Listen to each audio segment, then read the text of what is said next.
Você tem gente aí? Hein? Gente, vamos nós, após o lanche, né? Todo mundo animado, todo mundo já se fortaleceu, meu docinho. Vamos até 2h30, tá? Após esse tempo todo de atraso, que a Virginia entrou no meu tempo. Gente, vamos lá, vamos conversar sobre infidelidade na terapia de casal. Esse é um tema controverso, né? Assim, é um tema desafiador para nós enquanto terapeutas de casal. Porque, apesar de ser um tema muito frequente na terapia de casal, não só na terapia de casal, né? Na terapia de uma forma geral, eu costumo dizer que ele é um tema que mexe muito com a gente. E que a gente precisa perceber o que a gente, enquanto terapeuta, carrega em relação a esse tema, quando a gente vai atender, né, ou um paciente individual, ou um casal que traz essa temática da traição, da infidelidade, tá? Então, pode passar, por favor. Eu começo sempre trazendo esses mitos que existem sobre infidelidade. Aí estão alguns, existem inúmeros outros mitos, mas eu acho que é importante a gente trabalhar com isso já de princípio, né? Um dos mitos que existem, esse está até melhorando, mas a gente ainda encontra essa ideia de que quem é infiel tem falha de caráter, né? Então, a pessoa que trai é uma pessoa que tem uma falha de caráter e, por conta disso, não existe perdão, porque essa pessoa mostrou que não se pode confiar nela, que ela não é uma pessoa digna de confiança, tá? Outra ideia que as pessoas ainda apresentam é que, se esse caso ele for mantido em sigilo, não tem problema. Então, a gente ainda escuta algumas pessoas dizendo assim, se for fazer, faça bem feito, né? Porque se eu descobrir, aí vai dar problema. Então, se a pessoa fizer e manter em sigilo, não tem problema. Isso não afeta o casamento. É um outro mito que a gente encontra. Já está atrapalhando meu tempo mais ainda. Não, pelo amor de Deus, pessoal. Estão ouvindo, gente? Agora, para onde eu olho até para ali, tu acredita? Tudo certo, gente? Vocês estão me ouvindo bem? Ótimo. Outro mito, quem ama não trai. Então, se traiu é porque não ama. Tá? Depois vocês vão dizer como é que está chegando aí em vocês, esses mitos. Outro mito, os homens traem mais do que as mulheres. É quase como se fosse da natureza do homem trair. Esse é um mito também bem frequente. Principalmente a infidelidade sexual. Porque os homens têm mais hormônios. Eu já ouvi isso em consultório. O homem tem mais hormônio, doutor, ele precisa. A gente escuta isso. Deixa ele aí, Raíssa. Deixa ele aí que o pai dele resolve. Se trair uma vez, vai trair sempre. Então, que está um pouco ligado a essa coisa da natureza, né? Só aconteceu porque estava buscando. A pessoa foi atrás, estava atrás. Por isso que aconteceu. Esse outro mito é muito interessante. Se você é ciumento, é porque você faz algo. Né? Então, se você desconfia, é porque no fundo você está fazendo, aí você acha que a outra pessoa está fazendo também. Homens não são confiáveis, sempre traem. Tem a ver com aquele outro ali, né? Homens traem mais do que mulheres. Infidelidade só vale se tiver relação sexual. Se for só uma conversinha, não é infidelidade, né? Se for só uma trocazinha de mensagem, troca de nude, se for só um papinho, não. Aí, gente, não é traição, né? É só besteirinha. Outro mito, tá? Traiu porque arrumou alguém mais atraente. Então, por trás disso tem o quê? A culpa é da pessoa que não estava atraente o suficiente. Não se cuidou, né?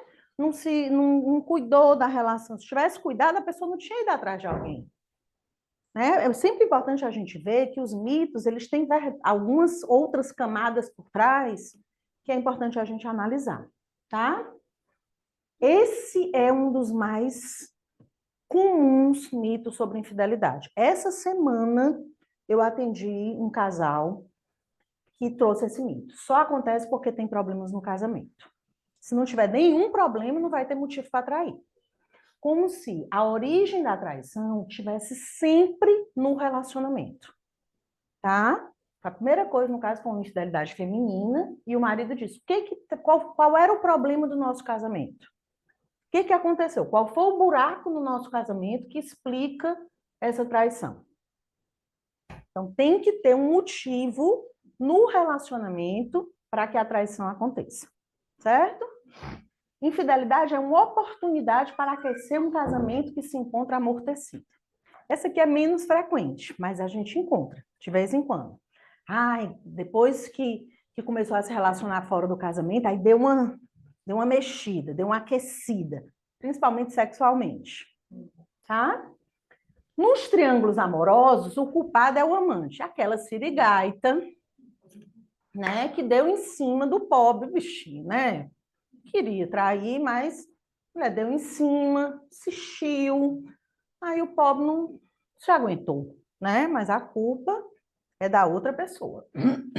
Isso aqui, em relação à mulher, é bem frequente, a gente escuta muito ainda, né? E outro mito, não tem como perdoar uma traição, não se pode colar um cristal quebrado. Né? Trincou, quebrou, não dá mais, já foi. Não tem como recuperar uma traição. Vocês já escutaram, gente, algum desses mitos aqui? Vários. E vários outros. Vamos lá, quem lembra de algum outro mito que não está aqui? Foi buscar fora, faltava em casa. Foi buscar fora o que faltava em casa. O pessoal de casa pode falar. Sim. Mais algum? Vocês se percebem lá no fundo, acreditando em algum desses mitos? Sim. Todos. Todos e mais um pouco.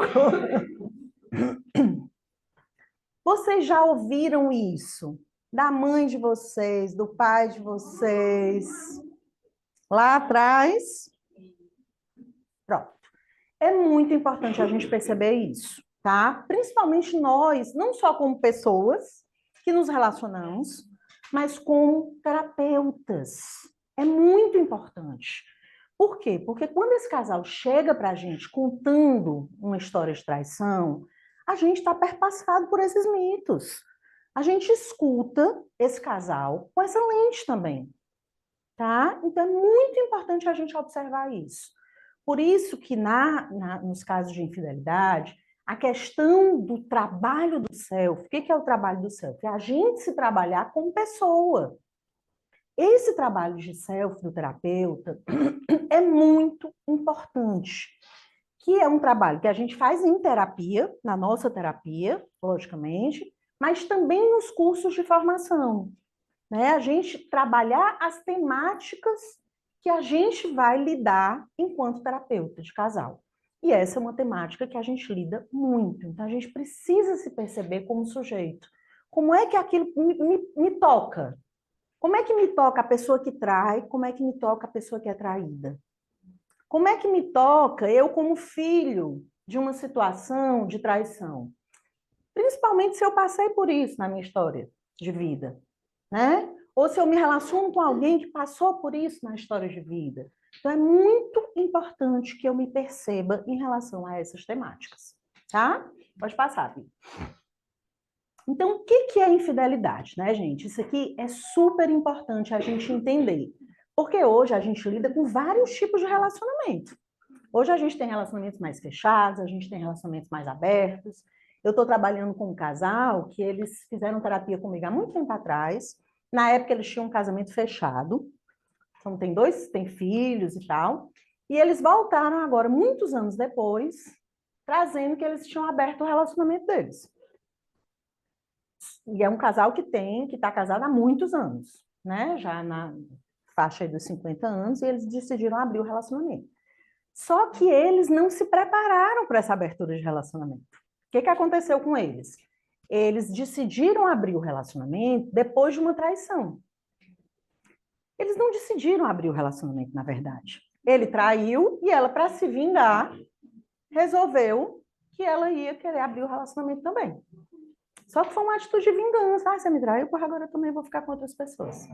E desde então, fica meio que um castigando o outro. Ele sai com pessoas, ela sai com pessoas. Ele sai com pessoas, ela sai com pessoas. E eles dividem um com o outro como é que foi essa experiência com outras pessoas. Né? E aí, quem tem mais prazer nessas experiências com outras pessoas. Então, é muito importante a gente entender o que é infidelidade, o que não é infidelidade, quais são os acordos que são feitos dentro do relacionamento, o que é aceitável, o que não é aceitável. Isso é muito importante. Uma das coisas que a gente mais trabalha na terapia é a importância de um contrato conjugal bem feito. E o que a gente mais observa é falta de contrato conjugal nos relacionamentos.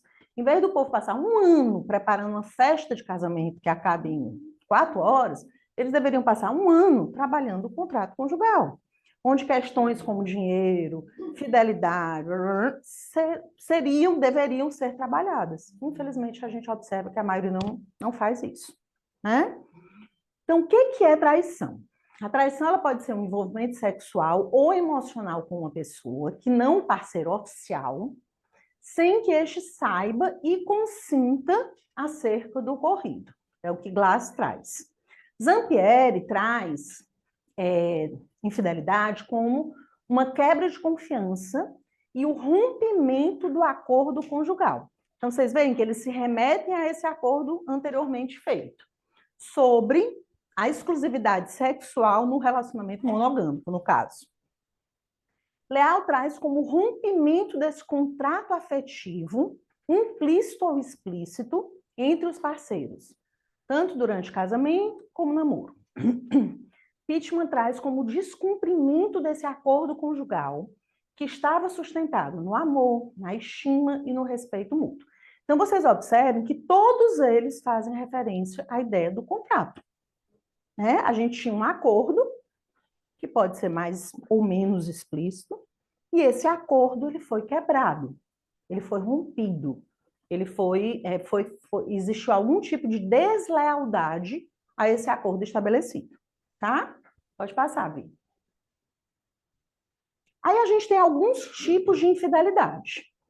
A mais clássica, digamos assim, é a infidelidade sexual, que o Moller e o Vossler vão trazer como esse ato sexual e ou emocional, porque às vezes é difícil a gente separar plenamente, mas tem uma divisão, exercido por uma pessoa que está em uma relação de compromisso, sendo que esse ato ocorre fora dessa relação primária, e vai constituir... Nada, que é isso. E vai constituir essa quebra de confiança e ou violação das normas acordadas pelo casal, por um ou ambos os indivíduos, numa relação de exclusividade. Em um relacionamento extraconjugal, o que ocorre é uma disputa tendo um terceiro como objeto de interesse, ocasionando uma triangulação relacionada com a fidelidade e a confiança entre o casal. Esse casal que eu acabei de falar para vocês, aconteceu exatamente isso. Ele ficou com uma moça, e aí ela descobriu. E aí ela ficou com essa mesma moça. Tá? Inicialmente era uma relação heterossexual, ela não tinha até então se dado conta de nenhum interesse homoafetivo por parte dela, mas no momento em que ele ficou com essa moça, essa moça passou a ser o objeto de disputa entre eles dois. Aí ela ficou com essa moça, depois terminou, ela não teve mais outras relações homoafetivas, e aí foi quando eles abriram a relação. Mas nesse primeiro momento, aconteceu essa triangulação nesse casal. Né? Essa moça virou esse objeto de disputa entre os dois. E ela, no final das contas, ganhou, porque a moça escolheu ficar com ela. Né? Eu vou puxar um pouco desse exemplo, é Hum. uma coisa que eu observei uma paciente individual, que ela já tinha passado por vários relacionamentos e tinha ocorrido traição. Né?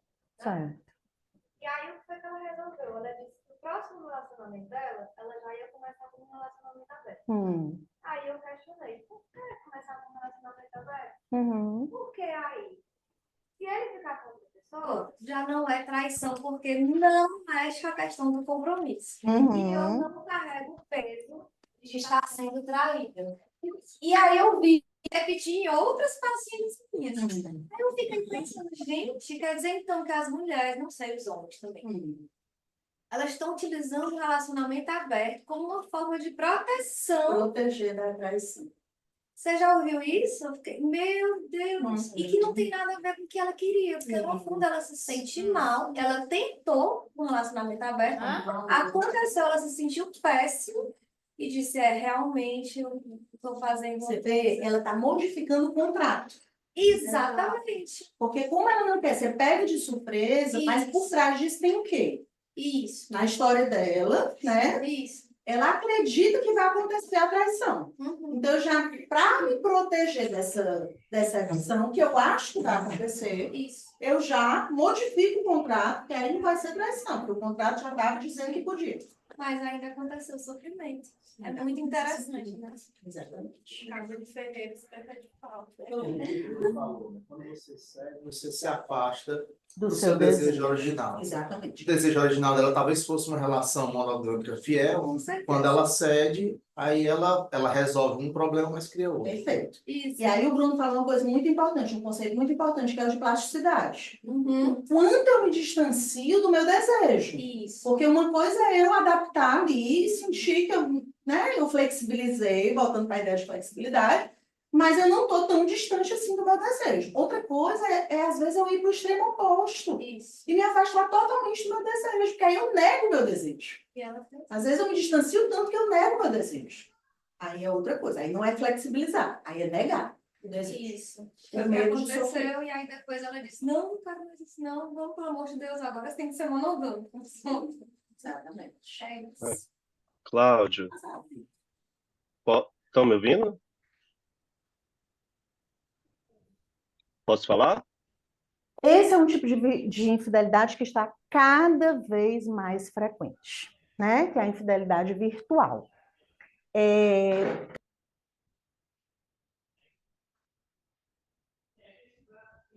Porque às vezes é difícil a gente se remeter ao contrato. Isso aqui, cada vez mais a gente tem que fazer contratos bem feitos, né? Por quê? O que seria isso, né? Tanto o uso excessivo da internet, porque assim, esse aqui é um conceito amplo, né? Às vezes, o tempo que eu passo na internet tira o meu tempo da conjugalidade, tá? E aí eu vou criando uma vida virtual que me afasta da vida real, certo? Isso é uma questão, né? Porque isso vai me ausentando da vida a dois aqui. Isso é um ponto complexo. Além disso, eu posso começar a entrar no campo mesmo do contato com outras pessoas, tá? Que pode ser um contato 1 a 1, mas também pode ser um contato mais impessoal. A gente está falando do que aqui? Pornografia. Tá? Que gente, eu não sei se vocês experimentam isso na clínica de vocês, mas na minha, eu tenho visto cada vez mais a dependência, a compulsão por pornografia, né? E ainda vejo um problema mais grave ainda, que é com o adolescente, o adulto jovem. Mais grave do que com o homem maduro, ou a mulher mais madura. Por quê? Porque a pessoa madura, ela passou pela experiência real da sexualidade e depois ela chegou na pornografia, tá? O jovem, o adolescente, ele não passou. Então, ele não sabe o que é o real para ele chegar na pornografia. Ele assume que aquilo que existe ali na pornografia é real. Então, na hora que ele passa para o real, ele vai com uma ilusão que não existe, né? Ilusão, lógico. Com uma realidade que não existe. Mas é aquilo que ele toma como expectativa. Tanto em relação a ele, a como ele deve funcionar, como em relação a como a mulher deve gemer, como a mulher deve sentir prazer, como a mulher deve gostar do sexo, como a mulher deve... Então, quando ele vai para a realidade, ele não dá conta da realidade. E aí ele não vai para a realidade, ele volta para a pornografia. Então, o que a gente mais tem encontrado são jovens que ficam na Olha a pornografia e linguiça. que não se relacionam verdadeiramente, sexualmente falando. E esse mundo virtual, ele está cada vez avançando mais. Então, cada vez mais você tem hoje apetrechos para uma sexualidade virtual, né? Desde bonecas a esses óculos. Hoje ele já tem luvas, coisas que você bota no corpo que estimulam uma sexualidade que é virtual. Então, cada vez mais a gente tem visto jovens ficando nessa realidade, sem ir para o contato com o ser humano, né? Assim, contato. A gente não sei nem que palavras usar, sabe, gente? Porque se eu disser para o contato real, as pessoas vão dizer, não, mas isso é real também, porque tem uma pessoa lá do outro lado da câmera, não sei o quê. Bom, mas isso tem sido uma coisa séria, grave, né? Mas voltando para a infidelidade. Então, aqui a gente tem visto tanto essa coisa do tempo, que sai do tempo do casal e vai para a internet, como a gente tem visto a coisa do contato com outras pessoas, né? Porque você aumenta muito as possibilidades. A pessoa está dentro de casa, mas ela está em contato com outras pessoas, está do lado da cama com a esposa, com o marido, mas está em contato com outras pessoas. Pode ser emocional e barra ou sexual. Tem toda a realidade dos nudes, de enviar nudes e tal, e da pornografia, né? Com o passar do tempo, a gente vai aumentando a chance de se tornar presencial. Isso aqui pode acontecer e pode não acontecer. Às vezes a gente vê pessoas realmente que ficam no virtual. Exatamente essa questão do ir no presencial, às vezes não é tão satisfatório. Então eu vou voltar. Né? Vai, tem esse desejo, essa vontade de ir no presencial, muitas vezes, mas não é tão satisfatório. Então tá, deixa eu voltar aqui para o virtual, para o online, que é o que trouxe mais essa questão da satisfação. E aí, a vida da conjugal, às vezes é muito difícil de competir com isso. Né? Porque como é que eu vou competir com toda essa sedução da ilusão? Né? Porque quando eu mando um nude, eu vejo a iluminação, eu vejo a posição que eu vou fazer a câmera, eu boto uma lingerie não sei o quê, eu vou não sei o quê. Como o marido e a mulher estão ali no dia a dia tomando banho, é o menino correndo, é não sei o quê. Como é que eu vou competir com uma foto que é toda planejada, toda pensada para sair no melhor ângulo, na melhor... Com a pessoa que está ali, todo dia, correndo, no dia a dia. Não tem como competir, né, gente? É outra realidade, né? Então, às vezes, esse mundo aqui é lindo, é maravilhoso. Eu quero ficar nesse mundo de faz de conta mesmo, né? Que é isso aqui, né? Às vezes, pode ser mais fácil se desligar da outra pessoa, porque tem um objeto ali, intermediário, né? Que eu posso só desligar o botão e pronto, está resolvido. Eu não tenho que lidar ali com aquela presença real, com aquela relação, com os prós e os contras. Tem também essa questão do anonimato, né? Eu me encontro na hora que é conveniente para mim, porque eu escolho a hora que eu vou encontrar, né? Que eu vou entrar em contato. E a possibilidade de escape, que é a história do eu desligo o botão, eu desligo o celular, eu saio dali, pronto, está resolvido, né? Eu ia até comentar, né, que esse site que está aí, essa imagem, é de um site que ele é para pessoas casadas que buscam casos extraconjugais, né? Então, a pessoa estava até achando estranho, aí eu comentei no WhatsApp e queria também falar para vocês. Então, assim, há um incentivo a isso também, né? Que é possível, né? Tem um documentário muito legal desse site. Desse site, né? Verdade. Assistir é muito legal, porque também tem muita coisa errada por trás dele. Sim, com certeza. Não, e hoje, gente, a gente tem aplicativos de todo tipo, né? Você tem aplicativo para quem quer um relacionamento, você tem aplicativo para quem quer só sexo casual, né? Meninas que se cadastram e os homens também, só que é no intuito de daquela coisa do sugar daddy, né? Assim, são meninas que querem ser bancadas por esses homens, geralmente homens mais velhos. Tem tudo que você imaginar, né? Tem tudo. De passar. É esse nome mesmo, eu acho legal. O documentário É muito bom, já vi. Aí tem um documentário sobre esse site. E aí fala sobre o criador. Eu não vou dar spoiler, mas. Vou dar uma olhada. Não conhecia nessa, né? Bom, tem a infidelidade financeira. Esse aqui é linkando com o que a Vi estava falando antes, né? É uma ideia de traição financeira quando um dos cônjuges mente sobre questões relacionadas às finanças do casal. Gente, isso aqui é muito, muito importante, né? Quantas vezes as pessoas só vão entrar em contato com essa infidelidade no momento de divórcio, né? A gente tem uma pessoa que de vez em quando faz alguns trabalhos com a gente, ela que é advogada, né?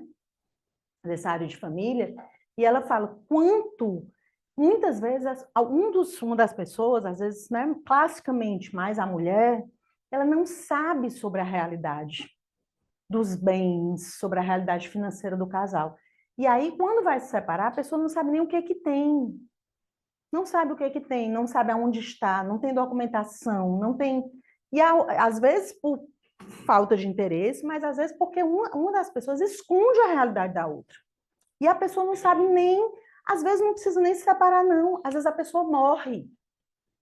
Às vezes um dos cônjuges morre. A pessoa não sabe aonde buscar. Não sabe onde é que tem conta, não sabe senha, não sabe se tem investimento, não sabe se...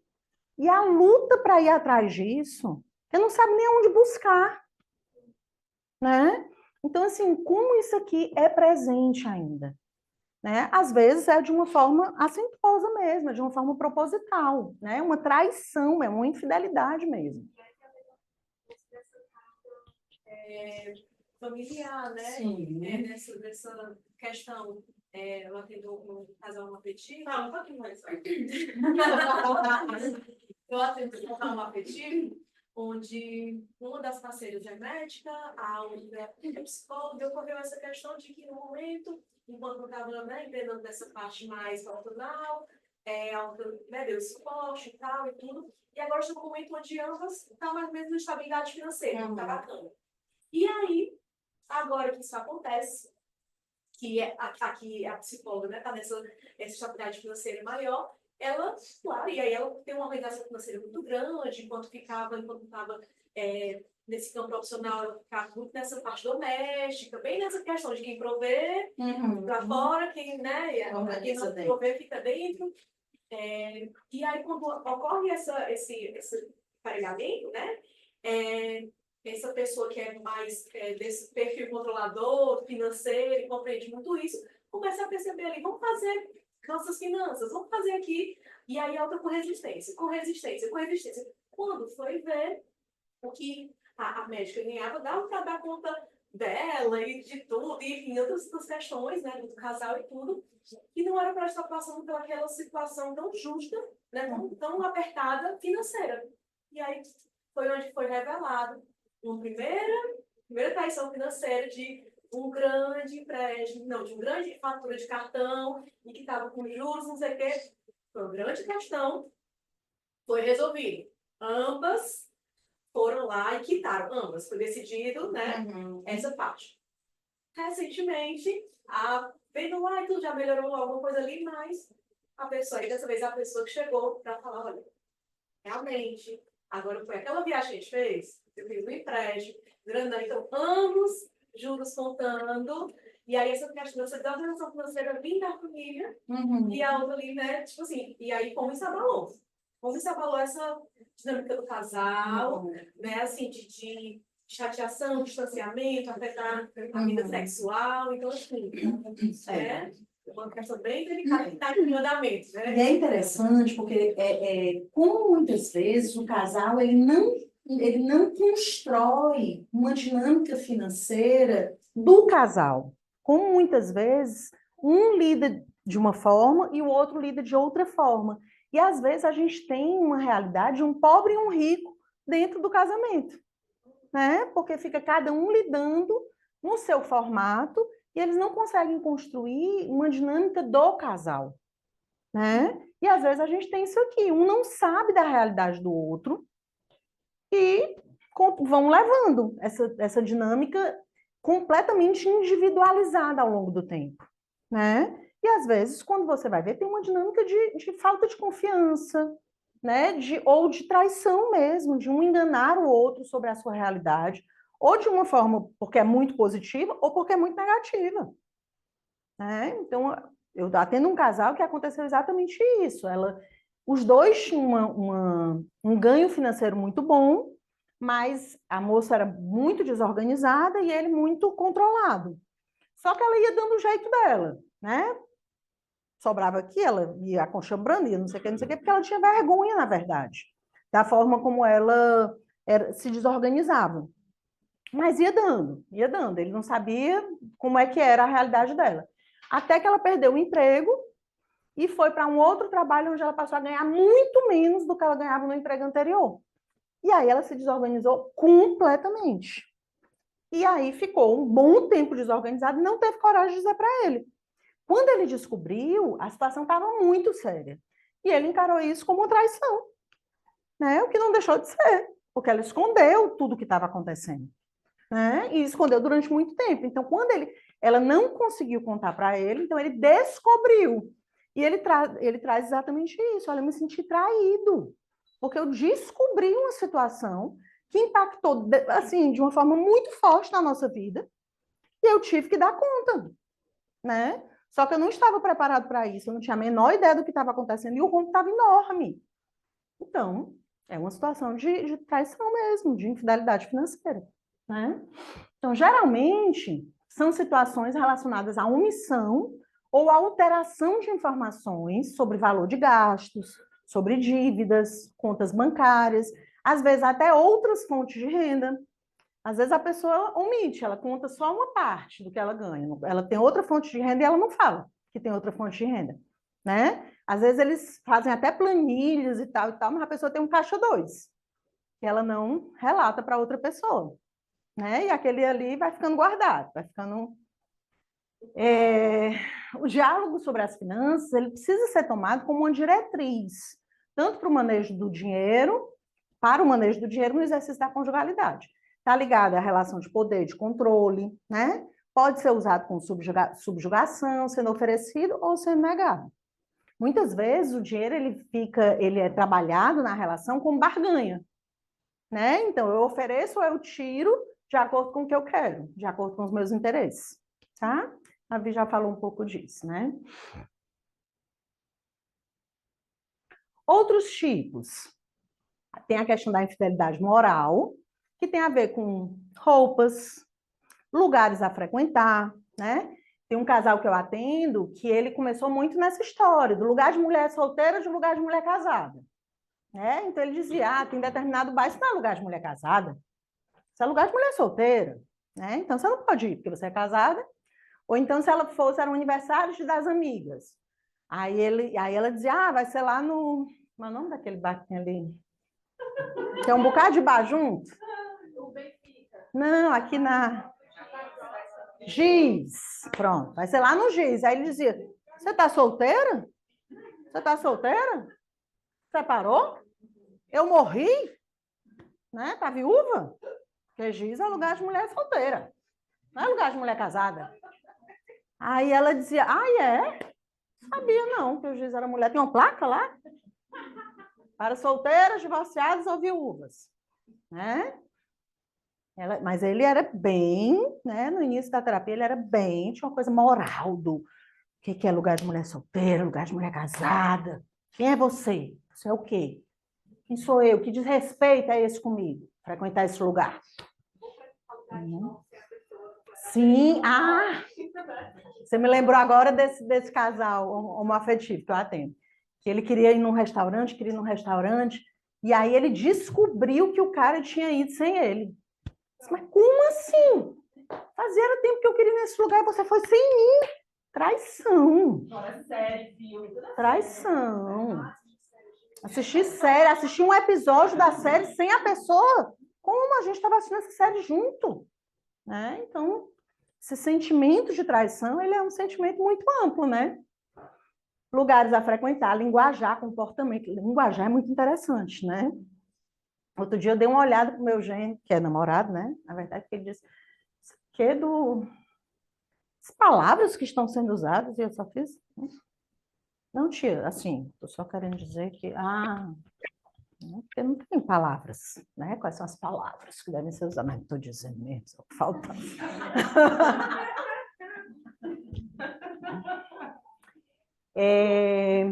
A questão objetal, né? Qual o tempo destinado a objetos, a situações. A gente volta para a história do celular, né? Agora, realmente, né, gente, assim, como, não sei se vocês observam, claro, devem observar, essa coisa do quanto o celular, ele drena, né? Ele drena o tempo, ele drena né, assim, as relações, né?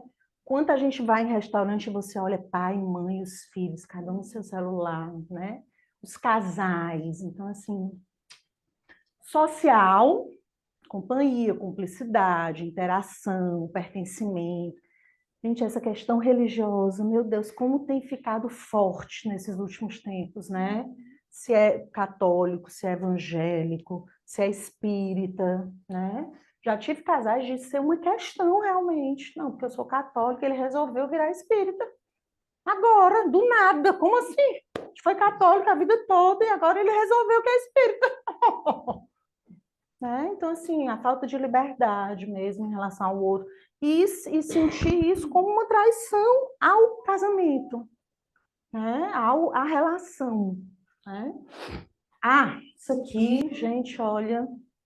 Dependendo, nem forma casal. Olha, essa eleição passada, eu não sei se vocês sentiram isso no consultório, mas assim, como foi forte, né? Parecia assim que eram pessoas que não podiam conviver juntas, né?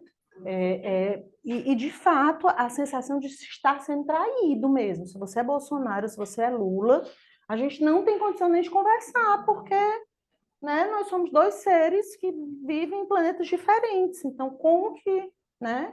E eu ouvi casais dizerem, você está me traindo. Como assim, você vai voltar no fulano? Você está me traindo, né? Assim, a coisa da convicção política como um separador mesmo de naturezas humanas. Principalmente, eu vi muitos casos, principalmente casais que estavam há um longo tempo, né? E que tinham uma opinião política parecida, né? Aproximada e tal. E com essa dicotomia aí, né? Que vê esses dois extremos, cada um foi para um lado e a coisa se acirrou mesmo. E traz e vem com esse nome mesmo. Eu me sinto traído, né? É uma traição que essa pessoa está fazendo comigo. Principalmente se a pessoa era do mesmo lado que eu, Sim, né? Como você está sim. colocando. Então, a gente era de direita, principalmente quem era de esquerda. Eu acho que isso era mais forte, né? A gente foi, às vezes, de movimento estudantil junto, a gente tem todo um percurso junto. E aí, porque a pessoa, de alguma forma, se decepcionou ou algo assim, ela resolveu querer algo diferente, às vezes tem direito também. Mas é uma coisa de uma traição à nossa história, né? Porque a gente tem uma história junto nesse movimento, e é como assim você está abandonando o barco e indo para outro caminho. Você não precisa nem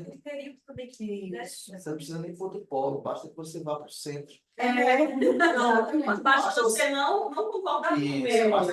Mas como não tinha opção, né? Porque a gente foi para uma polarização muito forte, Principalmente no segundo turno, porque não tinha ali, ou era uma coisa ou era outra, né? E às vezes, e aí era a coisa do você não é o que eu sou. Então, se você não é o que eu sou, você já está me traindo. Né? Foi muito forte, essa eleição foi muito forte. Vou só mudar um pouquinho de assunto antes de tu passar, porque eu fiquei lembrando de uma questão que tinha tempo destinado a objetos, aí eu me lembrei de um paciente meu que se considerava traído porque a mulher usava muito vibrador.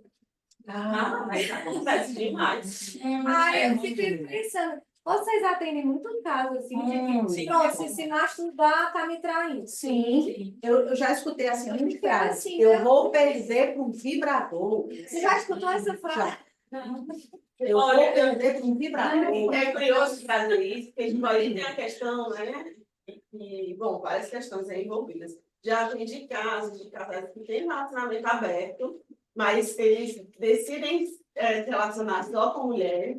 Quando a mulher trouxe a ideia de trazer um homem, foi o fim. O casal se separou por conta disso, né? O quanto, às vezes, muitas vezes é uma ameaçador, né? É uma ameaça essa questão dessa nova entrada, né? Não, e às vezes vibrador, né? vibrador numa relação homoafetiva feminina. Isso. Entende? São mulheres que se relacionam, e aí uma delas propõe o vibrador. E aí o vibrador ali, ele representa o homem. E aí, como é que você vai propor um vibrador se a gente se relaciona duas mulheres? Que é isso? Esse masculino aqui. Sabe? Então, a gente precisa ver qual é a representação daquilo, desse objeto, dessa pessoa, desse, né? Não é o objeto, né? É o que ele significa. Aquilo ali é só um símbolo. Né? Pode passar, Bia. Porque, afinal de contas, eu só tenho meia hora.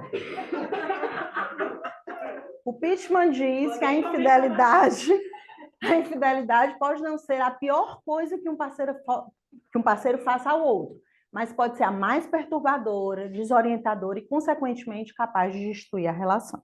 Tá? Vamos em frente. Vamos entrar um pouco sobre isso. Eu acho que eu vou passar isso aí, que não vai dar tempo. Virginia, você fez isso comigo mesmo. Vamos entrar nos ciúmes, tá? Vamos lá. O ciúme é uma reação complexa que vai ocorrer tanto quanto um rival real, quanto um rival imaginário vai ameaçar um relacionamento amoroso significativo. Essa experiência emocional, que é fundamentalmente antecipatória, né? Ela baseia-se em um profundo medo de perder esse ente querido para esse rival, tá? Por que a gente coloca que é imaginário? Porque, às vezes, é uma situação que a pessoa que não está ali posta, que não está ali clara, mas que a pessoa imagina que esteja acontecendo, tá? Essa ideia, existe no ciúme a ideia de que o afeto e a posse estão juntos. E que existe um medo de que o amor e a atenção que deveriam estar dirigidos a essa pessoa vão estar dirigidos a um outro, ou a um objeto, ou a uma situação. Essa é a história do... Às vezes eu tenho ciúme do vibrador. Às vezes eu tenho ciúme do... Por quê? Porque eu acho que, de alguma forma, o amor, a atenção ou o desejo estão direcionados a ele e não a mim. E deveria estar direcionado a mim. Tá? Pode passar. A família, né? A família, a um filho, né? Ao filho, tá? Quando o casal apresenta o ciúme como um problema persistente, a gente vai assumir que ele faz parte do padrão interacional do qual ambos os membros participam. Porque, de alguma forma, aquela outra pessoa ela vai ser dragada para dentro desse padrão interacional. Muitas vezes a pessoa ela começa a se relacionar a partir desse ciúme também. Às vezes é tentando mostrar para a pessoa que não, que aquilo não existe, que é isso, eu amo você. Mas, de alguma forma, ela vai participar daquele padrão, tá? A experiência do ciúme, muitas vezes ela surge sem aviso em um momento específico, quando uma das duas pessoas se comporta de uma forma que vai ativar esse medo da traição. A experiência da pessoa ciumenta, muitas vezes ela é semelhante a um estado de transe, caracterizado por fantasias, por medos intrusivos, por compulsões, por associações irracionais. Só que o que vai acontecer? O que às vezes acontece de uma forma inicialmente, sei lá, fortuita, com o passar do tempo, essa pessoa, se isso vai começando a fazer parte do padrão interacional, ela vai se tornando cada vez mais obsessiva e preocupada com essa terceira pessoa do triângulo. Para lidar com as ambiguidades, ela vai sendo levada a construir uma certeza que não necessariamente existe. E ela vai cada vez acreditando nos seus piores medos, mais do que nas declarações tranquilizadoras da pessoa de que não tem nada, né? Ou nas próprias evidências, tá? Porque às vezes não tem evidência, né? Pelo contrário, a evidência é de que não tem nada acontecendo. Pode passar. Então, como lidar com esses ciúmes, tá? A primeira coisa que a gente precisa, como terapeuta, é trabalhar o padrão interativo desse casal e ver qual é a representação desse ciúme. O que esse ciúme está trazendo enquanto informação para nós sobre o padrão do casal. Com o passar do tempo, a gente precisa também ajudar esse casal a criar limites aceitáveis para ambos. Tá? O que cada um ali vai aguentar em relação àquelas situações. A gente precisa manter um equilíbrio entre segurança e liberdade. Por quê? Porque a tendência da pessoa ciumenta é ir tirando cada vez mais a liberdade do outro. É ir tolhindo a liberdade do outro. Né? Por quê? Porque ela tenta ter cada vez mais controle sobre as situações. Só que isso não tem limite. Esse controle ele vai cada vez se estendendo mais. Tá? E isso precisa acontecer tanto individualmente quanto conjuntamente. Né? Precisamos desenvolver estratégias para administrar essas inseguranças pessoais, tá? E aí eu coloquei aqui, mas na verdade talvez seja a primeira coisa, que é identificar e trabalhar essa dança, esse padrão interacional do casal. E aí a história do esforço, interrogado por quê? Porque é um esforço até certo ponto, né? Até onde a gente consegue, a gente aguenta lidar. Agora, para a gente trabalhar esse padrão interacional, a gente precisa conhecer as questões individuais de cada um também. Então, eu estou trabalhando, por exemplo, com uma senhora já, ela tem 60 e tantos anos, chegou há pouco tempo na terapia individual, e ela traz um padrão de ciúme de uma vida inteira, né? E ela sabe que isso não faz sentido. Né? Ela sabe que ela tem um marido ótimo, que ele não dá motivos, mas qualquer pessoa que admire, que tem algum tipo de... Ela sente como ameaça. Ela sabe que não faz sentido, ela sabe que o marido não dá motivo, mas ela não consegue dar conta desse sentimento. E aí, quando a gente vai na história de vida dela, tem um padrão de muita insegurança no casamento dos pais, que a qualquer momento podia acabar, que a qualquer momento podia... Então, o ciúme, na verdade, representa essa... Meu Deus, alguém pode chegar e levar? Alguém pode chegar e acabar com tudo isso? Alguém pode chegar e transformar a minha realidade, que é tão boa, que eu sou tão feliz, que eu sou tão... E ela, enquanto criança, era essa criança atenta a esse casamento dos pais. O que pode acontecer? Eles vão se separar agora? Porque era o tempo todo essa ameaça. Né? Então, é um padrão que ela traz muito antigo. E que o ciúme, na verdade, é a insegurança do isso pode mudar a qualquer momento. Né? Alguém pode mudar isso a qualquer momento. Então, tudo é uma ameaça. Tá? Então, a gente precisa entender de onde isso vem. Né? No caso, é um padrão muito mais dela do que do casal. Né? Mas ele fica tentando racionalmente mostrar: minha filha, você está com ciúme dessa mulher, que é isso, não tem nada a ver. E quanto mais ela entende racionalmente, mas emocionalmente...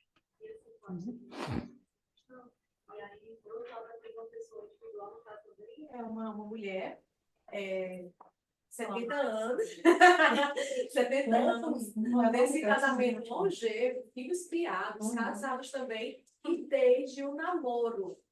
Ela identificou esse padrão de comportamento, né, do atual esposo, porque já era exacerbado. E aí, tudo assim que acontece em questão das traições eram percebidos e eram apontados. Só que isso não foi impeditivo, como ainda hoje não é, dela trabalhar, dela fazer as viagens, quer ir, vamos, não quer ir, não vá, vai ter uma festa em casa, quer ir mais cedo, sua, mas eu fico, mas não deixa de ser um sofrimento. Ela faz isso, muito dá para perceber esse esforço, essa relutância para não perder esse espaço, porque é pontuado, e aí onde chega essa parte que você trouxe desse estado de transe dele, porque onde que afere muito são situações, fantasias que ele idealiza, fantasia mesmo assim, como se fosse muito real. Eu ouvi você marcando que ia pro motel, mas meu Deus, você é o único homem que eu tive, eu nunca fui pro motel, e não sei o que é isso. E aí, ela experimentar esses lugares de exposição, né, de realmente e vendo todas as outras áreas desse casal, é bacana, é saudável, mas essa, e aí ela tá naquela, tipo, não quer terminar essa relação, mas não, mas assim, pra poder, como é que vai ser, sabe? Entrando na velhice já, e com esse, né? Aí o que será que tem nessa história desse homem, né? E aí não tem terapia de casal, nem individual. Aí com ela, precisa vem as estratégias, né? Que ela precisa ir desenvolvendo, de limite, de que situação eu vou me deixar viver, né? Que tipo de cena eu vou me deixar viver? Que tipo de limite eu preciso dar, né? E olha, quando a gente vê, pegando aí a ideia do ciúme, os comportamentos, ainda mais com essa questão da tecnologia, celular e tal, né? O pessoal olhando o celular de madrugada, do outro, do corpo. Gente, isso é muito comum. Tá dormindo? Peraí, leva o celular pro banheiro, olha tudo. É assim, de uma forma periódica. Periódica. Não, Todo gente. mês eu faço, dou a vistoria. Não só ciúme. É só me pagar, né? Só para ter certeza que está tudo ok. Não, e as tecnologias, né, gente, hoje, elas Não são fáceis, né? Assim, como existe uma invasão de privacidade absurda, né? Com localizadores, com que você, né, varre a vida da outra pessoa, até pensamento, né? Assim, não, eu tenho certeza que eles leem os pensamentos da gente, porque eu vou compartilhar uma coisa assustadora que me aconteceu outro dia, que eu estava conversando com a Virgínia. Eu vi, como foi a primeira vez? Ah, uma paciente minha veio com uma sandália tão bonitinha, aí eu olhei, gente, que sandália bonitinha. Eu pensei, eu não perguntei, não falei, que sandália linda a sua. Não, eu pensei, que sandália bonitinha, de onde será? Não, pronto, passou. Aí, no outro dia, eu estava numa fila, a mesma sandália na pessoa da minha frente. Aí, minha sandália de novo? Olha, vou perguntar. Não, vou não. O pessoal vai me achar, vou perguntar, não. Gente, no outro dia a sandália aparece para mim no Instagram. Não, eu fiquei assustada. Eu fiquei assustada. Disse, não, não pode. As minhas filhas, mãe, coincidência. Mulher não é coincidência. Eu nunca tinha visto essa sandália na minha vida, gente. Que loucura é essa? Aí a outra, localização. Localização como? Eu nunca tinha ido naquele lugar, mulher.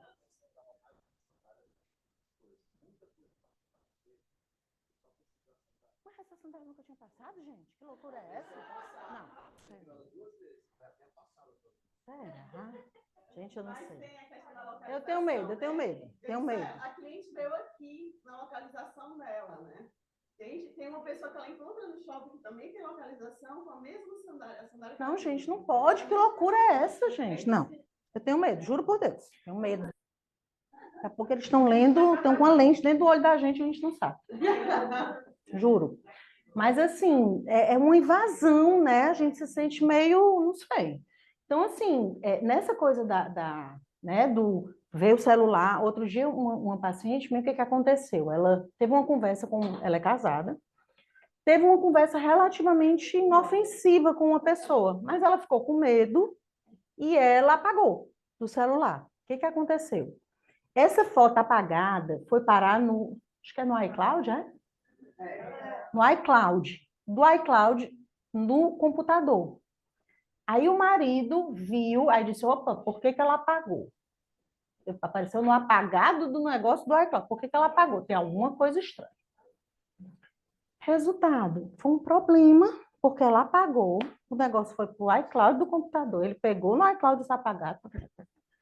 Entende? Quer dizer, é uma exposição que antigamente não existia, né? Porque não tinha essa coisa do apaguei porque eu não quero confusão, vai que a pessoa... Quer dizer, você não tem uma privacidade hoje que faça com que uma coisa que você avaliou, que podia não ser legal para a relação, mas que, não devia ter conversado, vamos acabar, vamos cortar esse negócio logo aqui pela raiz, vamos apagar e pronto, não falo mais com essa pessoa. Aquilo vira um problema na relação, porque você apagou, é porque não... Entende? Então, uma coisa que antes saía... Porque a pessoa nem ficava sabendo, aquilo não virou uma questão, eles estão quase se separando. Uma coisa que não aconteceu nada, quer dizer, aconteceu, mas aí entra o que é nada, o que é alguma coisa, o que é uma questão na relação, o que não é, o que... Vocês percebem? Então, a tecnologia, ela invadiu de uma forma que, de novo, né? Como isso repercute na vida das pessoas, dos casais, coisa que a gente precisa pensar. Né? Eu lembrei aqui, voltando até um pouquinho sobre aquela questão dos tipos das infidelidades, né? Eu adoro um podcast chamado Picolé de Limão. Eu acho que vocês conhecem. Não conhecia, não. A Virgínia deve conhecer. Você já fez uma cara. E aí, quando você falou era um casal que já era casado há algum tempo e tal, e aí, por um acaso, ela olha um e-mail que ele não usava muito, só que ela tinha acesso às coisas dele e tal, e aí ela descobre umas compras de casa. E aí ela fica, né, quando ela vai ver, tipo, berço, cama, não sei o quê, aí ela descobre que ele tinha uma segunda família a partir de e-mails arquivados, apagados e tal. Aí, assim, só que o picolé de limão, ele é bem... Então, assim, o encaminhamento é assim, são pessoas que não estão em terapia. Então, assim, o encaminhamento das histórias é confusão mesmo, né? Teve um recente que foi o Cavalo Doido, que foi uma comédia. Então, assim, geralmente ele vai em briga, assim, né? E aí, mas quando você falou agora, eu lembrei desse episódio porque ele ilustra bem direitinho, assim, né? O tipo de infidelidade e como meio que a tecnologia ajudou a mulher a descobrir a traição, né? Como atrapalha, como você disse assim, como acessa muito, né? Isso, tanto pode, a pessoa perde a responsabilidade ou a escolha dela de querer levar algo para a relação, ou de omitir, por talvez não querer uma maior vazão, como também, no caso, de querer fazer uma surpresa ou alguma coisa. Sim, aí eu lembrei agora do meu irmão, ele, né, tá com o bebê e tal, com a esposa, e aí ela ou ele às vezes sabem o que eles compraram pro bebê ou para eles, porque a Alexa disse. Alexa, eu achei um cúmulo. Alexa, E faz só que o Alexa. aí agora você comprou Olha, eu adoro tecnologia, mas eu não quero Alexa na minha vida. Eu acho muito invasivo mesmo. Mas quantas vezes já chegou na terapia de casal, pessoas dizendo, porque se ele comprar uma coisa para mim, apita no meu cartão. Como assim, gente? O cartão é do casal, apita lá, ela está na loja de lingerie. Aí ela já começa a imaginar mil e uma coisa, depois ele chega com lingerie para ela. Mas aquilo já gera um estresse na pessoa. Como assim? Tá comprando lingerie? E aí a gente precisa ter muito cuidado com essa desculpa do cuidado excessivo do outro. Vou colocar o buscar no seu celular, porque tu pode, se tu for assaltado, vai ser melhor. Saber, né? Agora, muitas vezes não é essa a função, né, gente? A função é a gente saber onde é que a pessoa está, conferir se a pessoa está naquele local. Então, assim, um vigia disfarçado de cuidado, né? Tem um ciúme disfarçado de cuidado, né? Então, assim, tem uma posse aí disfarçada de cuidado. Tem várias questões que as pessoas usam como cuidado. E a gente precisa estar atento a isso, né? Eu entrevistei uma pessoa na minha dissertação do mestrado que foi sobre abuso digital, né? Fala sobre essa questão do controle e tudo. E aí foi uma moça que eu achei muito claro a forma como ela colocou, né? Que ela falou, quando eu pego um Uber, eu quero compartilhar com ele. É diferente dele querer saber onde eu estou. Né? Então ela coloca ali um limite. Eu quero, perigoso, a cidade, é de noite, estou sozinha. Então ela opta por isso. Né? Onde é que tu tá? Tira uma foto aí de onde tu tá. Né? E a ligação de vídeo, né? Isso já pode, isso às vezes é problema entre os casais. Porque, não, ele tá me ligando por vídeo, ela tá me ligando por vídeo, mas não é porque quer me ver. É porque quer ver onde é que eu tô. É porque quer ver com quem eu tô. Quer ver se tem barulho, se não tem barulho. Né? Então, e aí essas coisas todas muito disfarçadas. Né? Que esse é o grande complicador. Porque no fundo tem por baixo, eu não confio em você. Então, eu quero ter provas. E a tecnologia hoje, ela favorece, ela possibilita essas provas. E antigamente não podia. Né? Eu converso muito com as minhas filhas, porque elas já nasceram dentro das tecnologias. Eu sou de algumas pessoas aqui, né, são de uma geração que não existia isso. Então, às vezes, eu moro bem pertinho da escola, onde elas estudam. Entre elas me ligarem e eu dizer, estou integrar. E eu chegar na escola, elas ligam 3 vezes. Eu digo, gente, existe um tempo que eu sair de casa e eu chegar. Que é mínimo. Vocês têm que aprender a história do imediatismo. Vocês têm que saber esperar, né? Eu dizia, olha, eu sou de um tempo em que eu ligava para minha mãe, deixava recado. A pessoa podia lembrar de dar o recado ou não. E aí eu ficava no vácuo. Quantas vezes eu já fui esquecida? Ai, minha filha, esqueci de pegar você, oh meu Deus. E ficava horas esperando, horas. Vocês não conseguem esperar 5, 10 minutos. Né? Ou então ligam. Outro dia ligaram aqui. Ingrid, por favor, a minha mãe, eu preciso falar. A Ingrid, ela está atendendo. Bate lá na porta, Ingrid. A Ingrid, não vou bater, não. Acha um negócio desse? Não, Ingrid, pode dizer que sou eu. A Ingrid, não vou bater, não. Tu já pensou no cúmulo de um negócio desse? Então, assim, elas são acostumadas ao quê, gente? A gente ia fazer pesquisa na nossa época, era enciclopédia Barça. Aí você ia na biblioteca, tirava xerox, voltava, né? Hoje é um botão. Quero saber o que é, não sei o quê. Tá lá. Né? Fora chat GPT. Então, assim, é uma mudança, né? A gente está numa sociedade que estimula isso do agora, vamos, foi, já passou, né? Se eu responder depois de meia hora, o que era, filho? Não, agora já foi. Agora já foi? Ok, tô nem aí, né? Porque você não respondeu em 10 minutos. Então, assim, é uma lógica, né? Completamente diferente. E aí as pessoas que viveram, né? Nós que vivemos essas duas coisas, para a gente isso é quase enlouquecedor, né? Porque que loucura é essa? É um catalisador para as ilusões do ciúme, né? Se ele não me responder logo, aí a cabeça começa a ansiedade, então as ilusões se multiplicam. Porque ele fica com o celular na mão, ou ela com o celular na mão direto, né? Porque com uma simples mensagem, um oi, né? E Nada do que você disser vai justificar. Ações de tolerância, né, como você disse, para essas relações, o que é que vai ser tolerado nesse ciúme que potencializa, né? Assim, não me respondeu, não tem essa comunicação dessa forma que eu tenho, a relação não vai.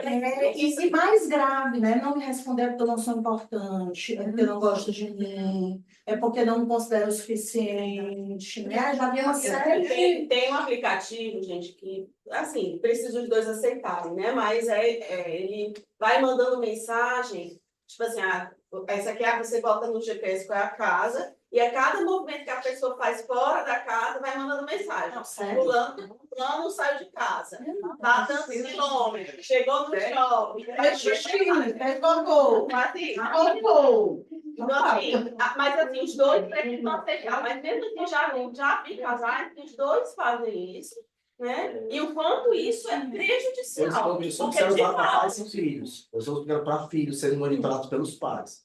Na época foi criado. Não, assim, foi criado, assim, pelo que eu li, era para isso. Aí estão usando agora em outras funções. Pois é, então, assim, o quanto é passivo, né? Invade muito a privacidade do outro. Além de tudo, como tira a pessoa da própria experiência da vida dela, né? Porque se eu estou ligada ali na experiência do outro, o tempo todo, o que é que o outro está fazendo? Deixa eu olhar aqui se ele saiu de casa. Show. Qual está sendo a qualidade da minha presentificação nas minhas experiências, né? Não, você não fica aqui, né? Você não está aqui. Tem alguém que o Bruno pediu para falar. Oi, Bruno. Fala, Bruno. Vocês me escutam? Sim. Beleza. O que eu fiquei pensando, e se você vai trazer isso também, Cláudio, assim, tem um ponto nisso para mim que é muito relevante, que é se a verdade factual está sendo bancada, sabe? E aí, quando eu digo da verdade factual, é aquela assim, tá traindo ou não tá traindo, né? Tá quebrando o contrato, não tá quebrando o contrato. Porque aí eu, puxando um pouquinho da pragmática da comunicação humana, né? Chega a verdade falada e também nos chega a verdade não falada, né?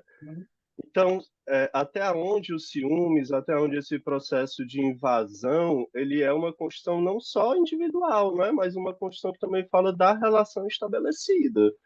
Porque se eu te trago uma fala divergente dos fatos, o que acontece é que chega uma informação dupla até você, né? E essa informação dupla coloca a gente naquele lugar paradoxal, né? Eu tô ficando doida, isso é verdade, isso não é, né? E aí, enfim, tem uma complexa relação de gênero em cima disso, né? De dominação, de competição. Então, eu geralmente acho muito, muito importante, né, trabalhar com os casais um formato de psicoeducação sobre os efeitos da gente bancar a verdade ou não, né? E de um convite a essa coragem, né, de a gente poder afirmar e lidar com aquilo e lidar com os receios do que aquilo traz, porque muitas vezes, muitas mesmo, assim, essa sensação de invadir, de ir, de olhar a tecnologia, de mexer, tem por trás uma leitura do que é não verbal, mas que me chegou, né? Porque se tem ali uma traição, se teve um evento, se tem uma mentira, uma quebra do acordo, e eu não te falo, não é o fato de eu não te falar que deixou de existir e de alguma maneira você não vai conectar. Que a gente pode chamar de intuição, né? De, enfim, ler nas entrelinhas, pegar no teor. Então, eu acho isso muito, muito relevante, sabe? Porque fica parecendo muitas vezes de que é uma coisa unilateral a construção dos meus ciúmes. E de fato, eu acredito que está muito também influenciado pela estrutura relacional, né? Que está estabelecida ali. Eu tinha ficado pensando nisso, né? De que às vezes é uma alimentação de uma realidade que não está sendo verbalizada também, né? Pode ser, né? Existem muitas camadas nessa experiência do ciúme. Às vezes é algo que está na relação, de fato, e a gente precisa entender, né? Às vezes eu tô pegando algo que não está verbalizado, mas que a minha percepção está captando.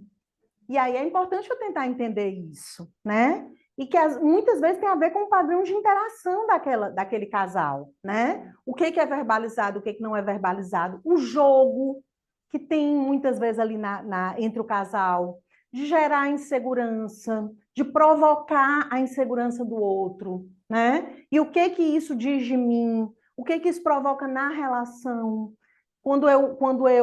Do que me alimenta a insegurança do outro, o medo do outro de me perder, como é que isso chega em mim? Então, na verdade, a gente tem 1001 possibilidades em relação ao ciúme.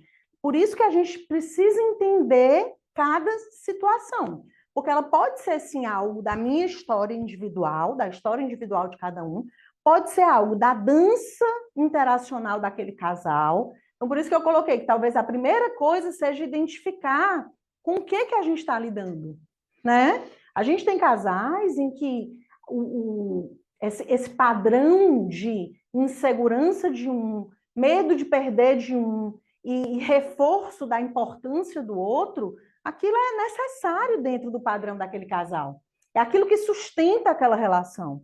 E na hora que uma das pessoas diminui essa insegurança ou começa a se trabalhar e perceber que o outro está ali enquanto ele quiser, se em um dado momento ele não quiser mais, eu não vou morrer, eu não me acabo, aquilo acaba a relação, né?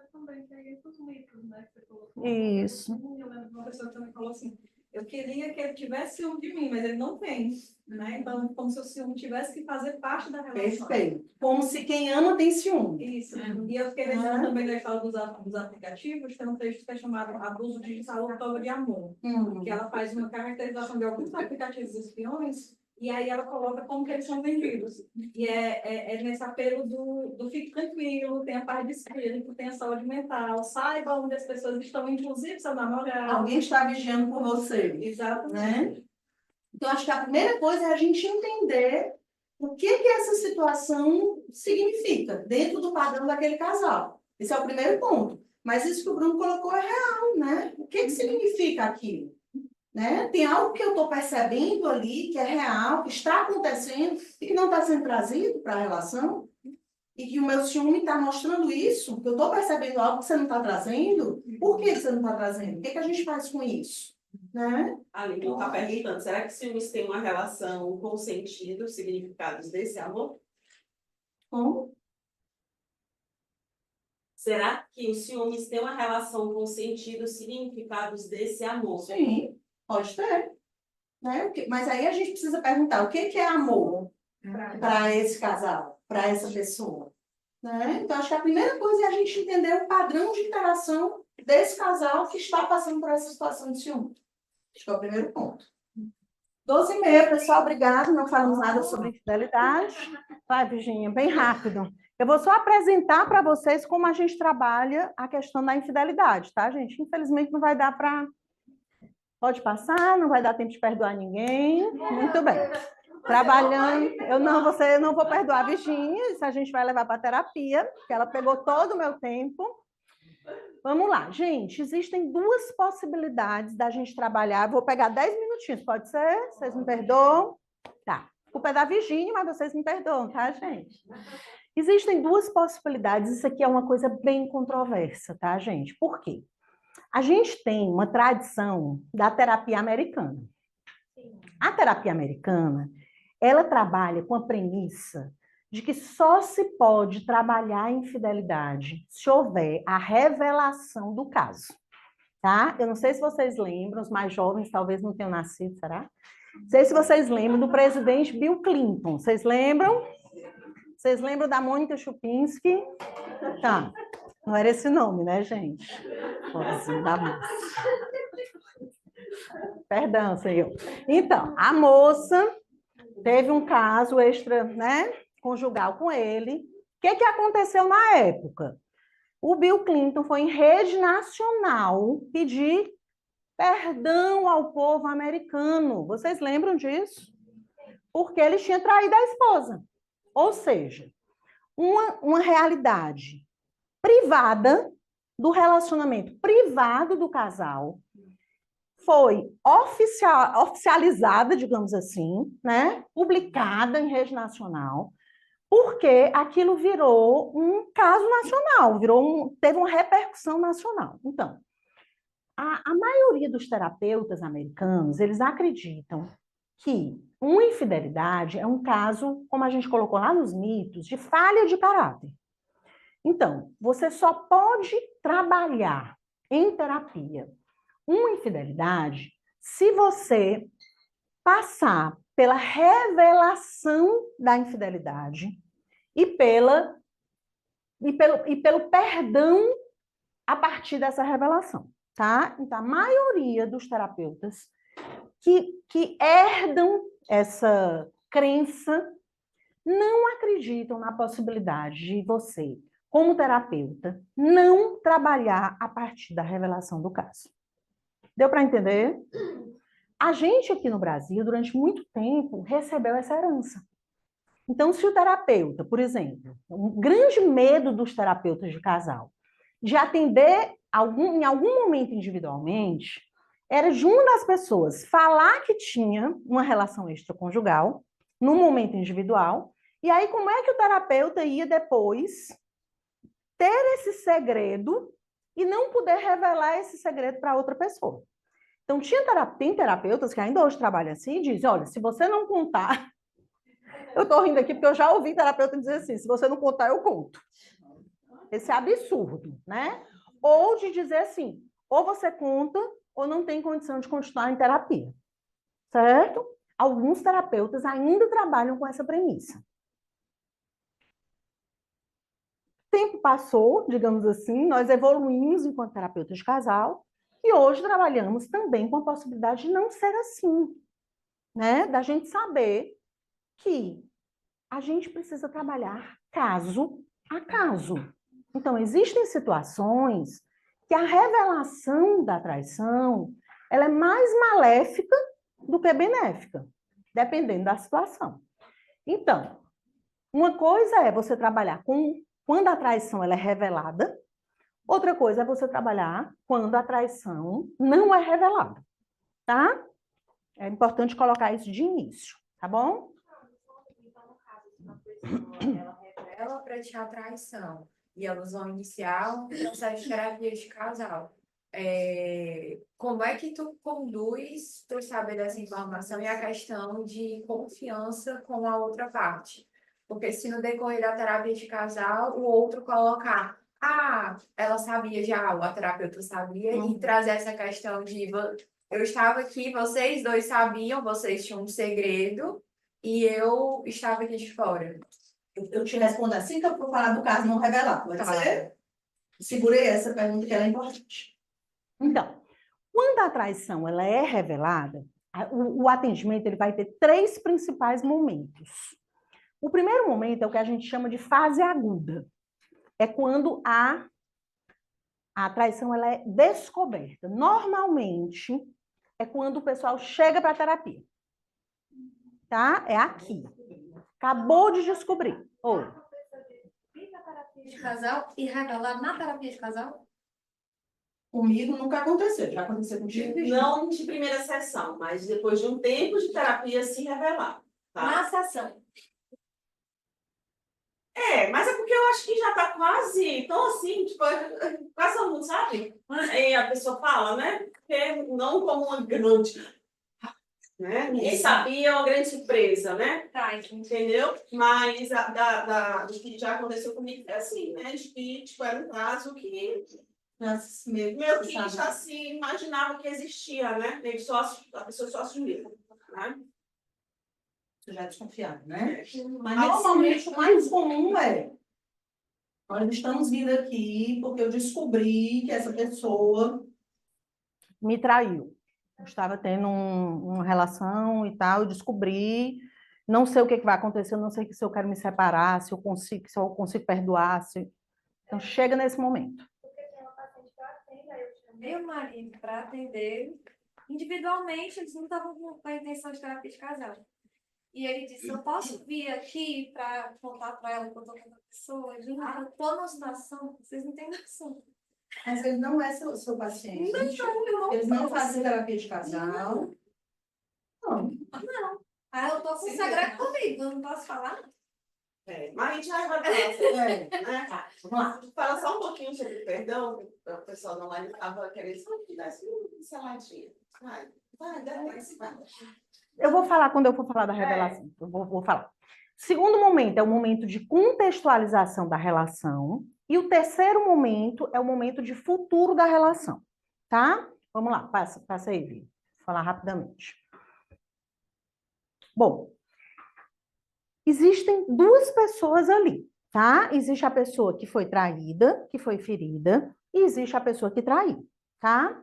A pessoa que foi traída, ela vai passar nesse primeiro momento por uma fase de entender o que aconteceu. Então, ela vai passar por uma fase de primeiro de profundo impacto, né? Em que ela vai se sentir muito ferida, ela vai se sentir muito magoada, ele, né? A pessoa, tô falando. Ela vai se sentir muito desnorteada e vai passar por muita oscilação, tá? Então, num dado momento, muita confusão, muita insegurança, muita raiva, muita ansiedade, tristeza, vergonha, perda da confiança em si no outro, perda do rumo dos planos de vida, questionamento se a relação foi toda uma farsa. Então, o sentimento básico é esse de violação do código interpessoal. E aí, todas as crenças, tanto sobre si, quanto sobre o outro e sobre a relação, elas ficam totalmente violadas, totalmente questionadas, tá? O comportamento é muito instável nesse primeiro momento, né? Horas, não quero mais saber dessa pessoa, quero me separar, isso, acabou tudo. Horas sei lá, será que eu me separo? Será que eu não me separo? Será que eu espero? Será que eu não espero, né? Horas tentando entender o que aconteceu, quero entender, eu quero saber o que houve, horas não quero saber mais nada disso. Então, sentimentos muito intensos, tá? O que é muito comum nesse momento? A história do interrogatório, né? Então, aquela coisa do eu quero saber o que foi que aconteceu.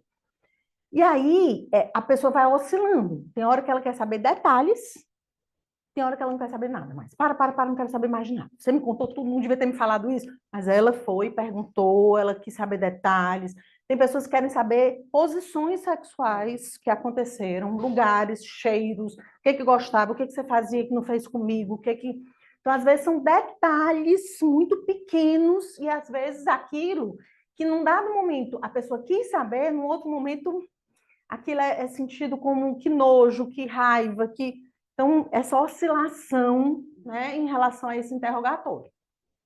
E até um comparativo, né? Depois Sim. com o que vive com a pessoa, né? Então, essa é uma situação que a gente precisa ter muito cuidado, né? Até onde essas questões vão avançar, né? Do que é que eu vou saber do outro, né? O interrogatório, a gente costuma colocar que, num primeiro momento, ele é importante, mas ele precisa ter um limite, tá? Num dado momento, é preciso que se tenha um limite. Até onde a gente vai continuar nesse interrogatório. Às vezes, gente, eu peço até para a pessoa escrever. Escreva tudo que você quer saber. Aí peço para trazer na outra sessão, né? E, geralmente, a pessoa, quando ela começa a escrever, ela se dá conta do que ela está querendo saber e o quanto isso a machuca. Geralmente é isso que acontece, tá? E ela, geralmente, se dá conta de que ela não quer saber. Ela não quer perguntar, de fato. Ela quer perguntar, mas ela não quer saber. É mais ou menos isso. A necessidade que a pessoa tem nesse momento é de que o parceiro infiel se sinta culpado e se arrependa, sinta remorso. Por quê? Porque é como se o se sentir culpado e sentir remorso fosse meio que uma garantia de que ele não vai fazer aquilo de novo, de que ela não vai fazer aquilo de novo. Então, quanto mais culpado, quanto mais arrependido, menos risco eu corro de passar por aquilo de novo. Tá? Essa é a necessidade que a pessoa tem, né? Se eu estou passando mais ou menos, né? Não estou lendo detalhes, mas é o que eu estou falando, tá? Que está escrito aí. Se o parceiro se sentir genuinamente interessado em manter o relacionamento, disposto a abordar e lidar com o impacto da traição, o parceiro ferido ele pode se sentir mais seguro de que aquilo não vai acontecer novamente, tá? Aquilo que eu falei. Pode passar, Vi. Então, o que a pessoa que foi ferida vai sentir? Vai sentir vergonha, vai sentir culpa. Às vezes a pessoa se pergunta, mas o que foi que aconteceu? O que foi que eu fiz? O que está faltando na nossa relação? Tem alguma coisa que eu fiz que fez você procurar uma outra pessoa? Tem pessoas que fazem esse tipo de questionamento, tem pessoas que não. A culpa é totalmente do outro. Você foi infiel, você me traiu, você, né, aponta totalmente para o outro. Medo da perda da relação. Tem gente que sente tristeza e ansiedade frente ao sofrimento despertado no cônjuge, tá? Comportamento defensivo, tem gente que evita falar sobre o assunto. E às vezes tem gente que escuta, que acolhe as inseguranças, os ciúmes, porque às vezes tem gente que se sente tão culpado que acha que tem mesmo que aguentar tudo aquilo, né? Porque foi a pessoa que traiu, tá? Como é que nós vamos trabalhar nessa fase aguda, como terapeutas, tá? Primeiro, é importante validar a intensidade do sofrimento, mas também entender o sofrimento de quem traiu, porque também existe, tá, gente? Existe e é grande, tá? Então, tá todo mundo sofrendo nessa situação. Não é só quem foi traído, não. Orientar o parceiro que traiu de que ele deve ouvir, de que ele deve acolher as inseguranças da outra pessoa, né? E aí, a gente vai trabalhar junto à pessoa que foi traída para que ela consiga expressar essa raiva, essa ansiedade e essa tristeza, mas de uma forma saudável, tá? E apesar do desejo de punir o parceiro, é importante tentar ajudar ele a não fazer coisas que lá na frente vão dificultar a comunicação entre eles. Isso é muito importante, a gente não barrar a comunicação nesse momento, porque a vontade que a pessoa tem é de fazer coisas que lá na frente vão atrapalhar essa comunicação. Pode passar, Bia. Muitas vezes, quando os casais eles têm uma sessão bem-sucedida, em que os parceiros conseguem explorar a profundidade da emoção, eles sentem alívio, tá? É muito frequente. Esse é um momento em que a gente precisa ajudá-los nessa catarse, tá? E aí a catarse ela vem em seguida de alívio, né? Sentir-se ouvido pode reduzir essa raiva imediata, porque vai sinalizar a disposição do parceiro de se envolver no processo. Isso é muito frequente. Já as interações negativas, os comportamentos punitivos, eles podem ser abordados para que a gente ajude os casais a resolver esses problemas e estabelecer limite nesses comportamentos interrogatórios de ataque. Por isso que eu falei, é importante responder, mas tem que ter um limite, né? Porque senão eles ficam presos nesses interrogatórios, que na verdade só tem o objetivo de atacar outra pessoa, tá? Então tem que ter um limite aí. As necessidades por trás dessas interações, elas precisam ser reconhecidas, né? E o casal precisa ser incentivado a identificar maneiras mais construtivas de atender essas necessidades. Pode passar, vamos lá, não vai dar tempo de ver todos os detalhes. Ainda tem muita coisa. Aí a gente passa para o segundo momento, que é o momento em que a gente vai, é o trabalho intermediário aí, que é o trabalho de contextualizar a relação, tá? Aqui, a gente vai tentar dar sentido ao que aconteceu. O que a gente chama de dar sentido, né? A gente vai tentar explorar o estado do relacionamento, A gente vai explorar fatores externos que podiam estar acontecendo naquele momento, a história de vida dos parceiros, os próprios comportamentos dos parceiros feridos, a história de vida das pessoas.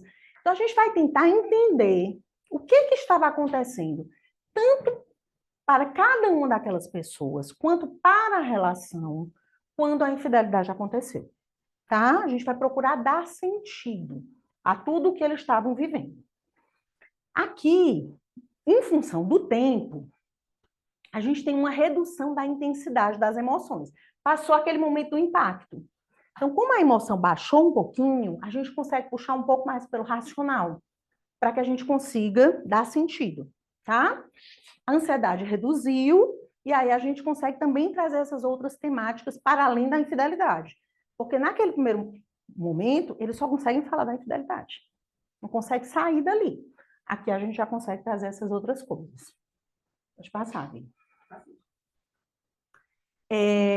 A gente já consegue introduzir outras questões sobre a relação, porém é um momento delicado, porque aquelas emoções, por mais que elas sejam difíceis, elas mantêm o casal juntos. Tá? A reatividade emocional mantém as pessoas juntas. Aqui elas começam a se questionar. Quero ficar junto ou não quero? Né? Porque passou a mágoa, passou a raiva, passou a fúria, aí eu começo a... Passou o medo de perder, aí eu começo a me questionar. Eu começo a questionar se eu quero, se o outro me quer. Aqui a gente corre um pouco mais de risco no sentido da ruptura antes de elaborar, né? Porque eles podem realmente escolher que não querem. Mas antes de chegar nesse ponto de escolha, só porque eu estou magoado, porque eu estou ferido, não deu tempo ainda de elaborar. Esse é o risco aqui.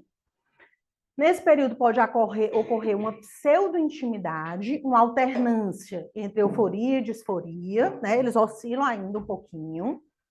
Aqui, ou pode acontecer uma intensificação ou uma punição sexual. Você vê que aqui eles vão para os polos, tá? Aqui eu já falei. Redução da raiva, pode passar, Ingrid, por favor. Como nós trabalhamos aqui, tá? A gente vai tentar ajudá-los a mudar aquelas distorções que aconteceram na fase 1.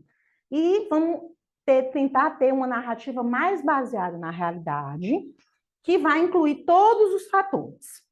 Encorajar os parceiros a explorar os fatores que podem ter contribuído para a traição e tentar que um entenda mais a experiência do outro. Porque naquela fase 1 é impossível eu tentar me colocar no lugar do outro. Tá? Aqui eu vou tentar me aproximar um pouco mais da experiência do outro. Ajudar o casal a refletir em como eles podem se envolver na restituição da confiança, né? E na repetição dos padrões de interação mais saudáveis e na transformação dos padrões de interação mais disfuncionais. Auxiliar o casal... já falei. Pronto, pode passar. E aí a gente chega na fase 3, que é a fase de pensar no futuro da relação, na possibilidade de futuro da relação. Por quê? Porque eles vão precisar transformar. Na verdade, a gente costuma dizer que aquela relação anterior, ela morreu. Eles vão precisar construir uma nova relação, tá? Então, esse é o momento de planejar essa relação que eles estão construindo nova. Na verdade, ela começou a ser feita ali na fase 2, que eles fizeram toda uma... É como se eles tivessem lavado ali toda a roupa suja, né? E aí agora com tudo limpo, vamos lá, agora a gente vai construir, tá? Eles fizeram uma revisão de tudo. Então aqui a raiva diminuiu, o ciclo de punição tende a cessar, e aí eles vão conseguir avançar. Eles deram reconstruir para poder agora avançar. Então aqui é sempre importante a gente entender, eu costumo dizer o seguinte, eles dizem assim, eu vou esquecer o que aconteceu, eu digo só se você tiver Alzheimer, né? Se você tiver Alzheimer, você vai esquecer realmente o que aconteceu. Não existe isso. O que vai acontecer é igual uma cicatriz, né? Uma cicatriz, no começo, dói pra caramba, aquela ferida aberta, não sei o quê. Com o passar do tempo, vai cicatrizando. Mas se você olhar, você vê a marca. Tá? Sempre, o mais bem cicatrizado que esteja, Tem um risquinho, não tem? Na pele? Se você olhar, você... Ah, isso aqui foi aquela queda que eu levei, abri os pontos, não sei o que, não sei o que. Mas não dói mais. Só tá ali a marca. Não dói do jeito que doía antes. Né? Você pode até lembrar como doeu. Cara, essa cicatriz aqui doeu demais. Minha Nossa Senhora, eu passei sei quanto tempo aqui que eu não tocava na minha pele. Mas não dói mais do mesmo jeito. Cicatrizou. Então é isso. Você não esquece. Você lembra da dor. Quando você olha, você se remete, você lembra, não sei o que, não sei o que. Mas não dói mais como doía antes. Tá? Mas é natural que de vez em quando você tem algum flashback emocional. Que você olha e diz, ai, como doeu. Ai, não queria ter passado por isso. Nossa, eu não queria que minha pele tivesse essa marca. Podia não ter, podia ser lisinho, igual aqui do lado. Mas teve, tá? Isso acontece. Certos gatilhos, certas experiências, às vezes tem casais que brincam até nessa fase, que dizem assim, Ave Maria, se passar uma novela que alguém trai, eu já levo logo uma cutucada. Né? Passo o resto da vida rezando para não ver um filme de traição, porque eu levo logo uma na costela. Né? De vez em quando tem uns gatilhos, de vez em quando tem umas experiências que lembram da traição, né? Ou então, se a gente assistir um filme de traição, já sei que na noite não tem festa. Já sei que é 2 dias de greve. Às vezes acontece, tá? Mas a pessoa fica ali chateada, lembra e tudo, depois passa, né? Mas não fere mais, não dói mais do jeito que já foi um dia. Até um momento que perde a força. Até um momento, aí vai perdendo, né? Então, Virgínia? Vocês estão vendo, pessoa? Pode ser grande, né? Grande. Aqui é um momento também de trabalhar o ciúme, tá? Momento de reconstrução da confiança. Isso aqui é uma coisa que leva tempo, gente. Reconstruir confiança leva tempo, né? Criação de novos padrões de comunicação. Isso aqui é uma coisa que a gente trabalha nas 3 fases de comunicação, na verdade, né? Maior comprometimento na relação. Pode passar, Virginia, agora, viu? Auxiliar o casal a consolidar o que eles aprenderam, tanto sobre o relacionamento quanto sobre a outra pessoa. Criar uma narrativa coerente sobre o que aconteceu ali. Uma narrativa que faça sentido para os dois, tá? O foco da terapia passa a ser o presente e o futuro, né? E muitos casais acham importante fazer uma renovação de votos nesse momento, exatamente porque aquele casamento anterior acabou e eles vão construir um novo casamento. E às vezes eles acham importante renovar os votos, tá? E tem o caso não revelado. Relevado, olha. O nome, na verdade, é revelado, tá, gente? Bom, aí aqui a gente chega na tua pergunta, tá? Quando o casal chega para a terapia, por qualquer motivo, a gente, no início, estabelece um contrato. Isso que a gente fala para eles fazerem, a gente faz na terapia. E uma das coisas que é colocada é isso, que a gente tem as sessões conjuntas e que, em alguns momentos, nós faremos sessões individuais. E que nas sessões individuais, o que for colocado na sessão individual, fica na sessão individual. E se alguma coisa que for colocado na sessão individual, a gente achar que é importante levar para a sessão de casal, a gente vai sinalizar. E que aquilo vai ser trabalhado com a pessoa, até que isso possa ser trazido para a sessão de casal, se a pessoa concordar com isso, tá? O que a gente está dizendo? Se algo for colocado na sessão individual, vai ficar na sessão individual. Vocês concordam com isso? Sim. E eles, sim. Olha, vocês já estão concordando, né? E eles dizem isso também. Esse mesmo sim que vocês disseram com tanta força, eles também dizem. Sabe por que eles dizem? Porque eles têm questões. E, gente, não precisa ser só uma traição, não. Às vezes é um aborto que eu fiz, que eu não revelei ainda. Às vezes é um abuso que eu sofri, que eu não revelei para o meu marido ou para a minha esposa. São questões que são minhas, que são da minha história, que eu não estou ainda preparado para trazer para o meu casamento, para a minha relação. E, às vezes, na sessão individual, eu trabalho aquilo e consigo levar para a minha relação. Às vezes, não, eu não estou pronta ainda. Aí, às vezes, na sessão individual, a gente diz, olha, é muito importante que você trabalhe isso. Vai com terapia individual. Vai trabalhar isso no momento individual, porque isso está impactando diretamente no seu casamento. Do mesmo jeito, às vezes a pessoa está vivendo uma relação extraconjugal e você coloca isso para ela. Digo, olha, isso está interferindo diretamente no seu casamento. Você precisa ver como é que você vai trabalhar isso. Ah, mas eu não tenho condição de falar isso agora. Ou eu não tenho condição de acabar essa relação agora. Pois então, vamos ver como é que isso vai ser trabalhado. E aí você vai construindo junto com essa pessoa. Entende? Às vezes você encaminha ela para uma terapia individual, para ela fazer o processo individual junto com o processo de casal, né? Aí depende, aí vai ser caso a caso, tá? Mas essa construção da confidencialidade é trabalhada com eles antes da sessão individual acontecer. E é colocada a cada movimento que a gente faz. Se vai no meio individual, a gente refaz o contrato de novo, traz o contrato novamente, tá? Exatamente para não correr esse risco, né? Da pessoa chegar e dizer assim, ah, mas ela sabia, né? A terapeuta sabia, né? Então, assim, a gente precisa ter muito cuidado nesses casos, especialmente quando a gente já tem individual, tá? E... Eu ia falar outra coisa, esqueci. Então, não há nenhum caso, por exemplo, que sustentaria uma interrupção nesse processo de terapia de casal. Por exemplo, se a pessoa tiver necessidade extraconjugal e ela não quiser trabalhar, e tu sabe que isso vai impactar diretamente no que tu Pode vai acontecer. acontecer. Se a pessoa estiver pressão com a nossa cara, como terapeuta, assim, não é uma palavra horrorosa, mas, entende? Você percebe ali que a pessoa não tem nenhum objetivo de trabalhar o casamento, de trabalhar que ela tá ali, querendo enganar a terapia, enganar a outra pessoa, enganar... E você coloca, olha, não tô vendo, como terapeuta do casal, nenhum movimento seu no sentido de trabalhar o teu casamento. O que você está fazendo aqui? Isso, coloca isso pro casal, pode colocar até pro casal, Pode né? colocar até pro casal. Mas qual é o objetivo dessa terapia? É dizer que está fazendo terapia enquanto mantém a relação extraconjugal? Então, faria uma outra sessão com a outra parte, por exemplo, ou com os dois para fazer esse Pode ser terapia individual e no casal. E não Tá? Sem necessariamente revelar por quê, mas você pode fazer a leitura como terapeuta de casal.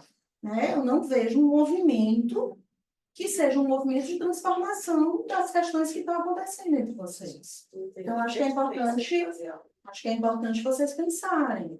Você pode colocar... Da terapia, o terapeuta de casal ser o que vai acompanhar isso, mas os autores são, né, os psicólogos. Então, depende muito de caso a caso, entende?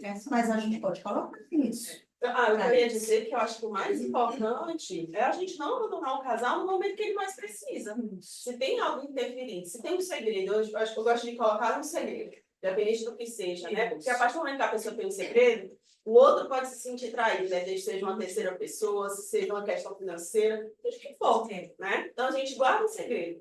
E dizer que a gente não vai fazer porque tem um segredo, eu acho que e no momento que o casal mais precisa ali de um auxílio, né? É isso que eu ia dizer. Como é teu nome? Marina. Marina, às vezes a pessoa não consegue. Não é que ela não queira, entende? Às vezes ela está no momento que aquela relação extraconjugal tem um sentido ali para ela, que ela até quer romper a relação, mas às vezes ela não está conseguindo naquele momento. Então, você dizer, eu não vou fazer a terapia de casal porque você não termina essa relação e tchau, vá-se embora, volte no dia que você tiver terminado, você está abandonando a pessoa e o casal, né? Em relação a isso, mas é porque eu fiquei pensando no acolher as duas partes, Sim. entendeu? Eu fiquei pensando na outra parte, Sim. respeitando que essa não está preparada para falar, mas como você faz o acolhimento daquela outra sem colocar isso. Sim. E também entendendo que pode ser que o processo não vá andar. Sim. Porque existe isso, entendeu? Mas às vezes anda, sabe? Por quê? Porque aquela pessoa está se trabalhando ali também, né? E às vezes a outra pessoa tem outras questões. E eu vou dizer uma coisa para você, na maioria das vezes, aquela outra pessoa, ela tem algum indício de alguma coisa ali, ela sabe, mas não sabe. Às vezes nem quer saber. Às vezes não quer saber, às vezes ela está esperando que a pessoa dê uma resolução para aquilo. Tem várias possibilidades. não também suportar o vídeo, sabe? Ela não aguentaria, ele, né? A outra pessoa não aguentaria essa revelação Então, ela está, de alguma forma, ali esperando que a pessoa resolva. E tem muitas possibilidades. Pronto, foi por isso que eu fiz aquela pergunta, porque é casal mesmo. Eu fui atender individual. Aí ele, Ah, é casal. Ah, tá. aí ele disse, eu quero falar na sessão de casal. Ah, e aí se é vai casal, ter é outra coisa. de Ah, tá. casal. Não, eu entendi que você atendia ela Não, e que ele veio. não. Não, é outra coisa. Aí eu fiquei pensando se não seria interferir demais numa questão em que ele teria que se trabalhar numa terapia individual para ele falar para ela. Porque senão eu ficaria como se fosse assim, né? Não, na verdade, ele está pedindo ajuda, né? Ele está tá pedindo assim, olha, eu queria esse gritando para me contexto ajudar. aqui, Como que é, se fosse que é segurança, né? seguro, e que você vai estar junto. Ele quer uma mediadora. É diferente. Mas aí, será que ela não vai ficar assim comigo? Ai, você fala, entendeu? Você Mas falou. volta para aquele lugar da sessão de Vou reforçar isso, eu acho que você tem razão, Cláudia. Eu acho que ele está pedindo ajuda, ele tá com muito medo de como ela vai reagir. É isso mesmo.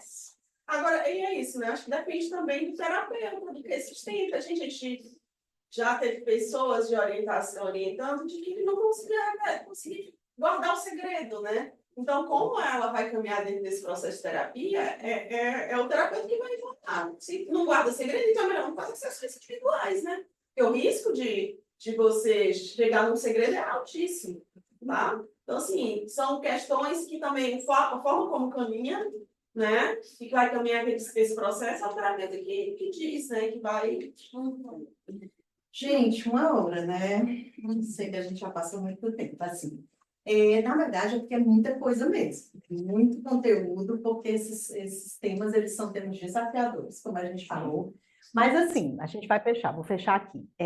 No caso não revelado, eu já falei da questão da confidencialidade, né?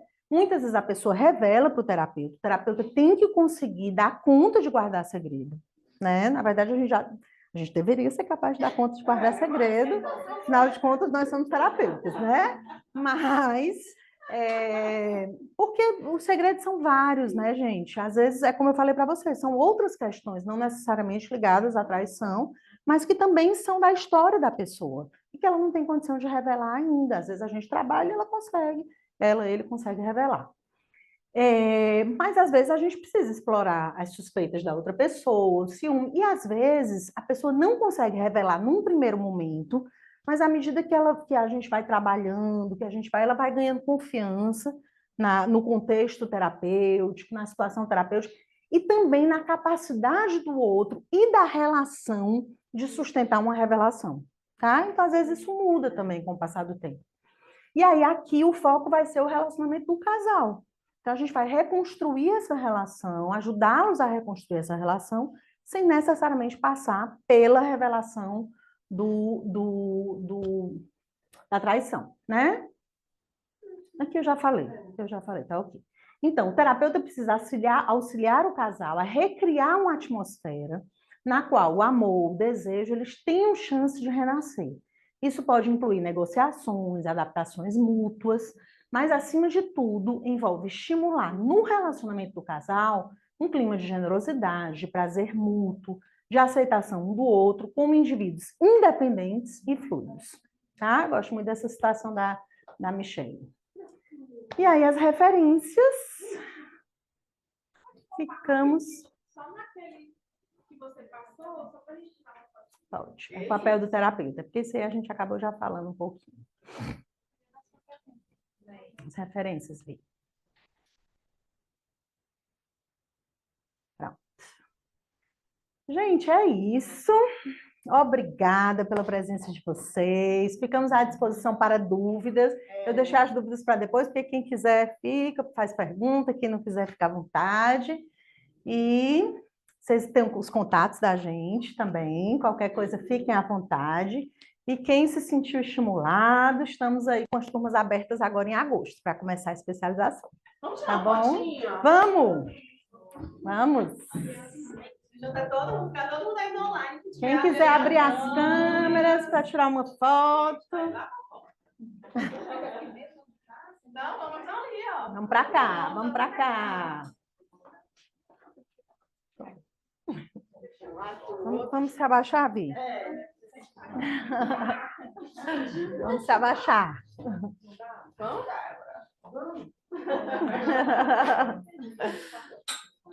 São duas câmeras, né? Não precisa de olhar para cá. Pronto. Caber mais gente. Pega online. Pega online, Ingrid. Fazer milagre.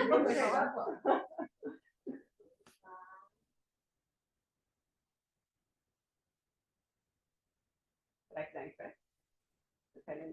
Eita, Virgínia.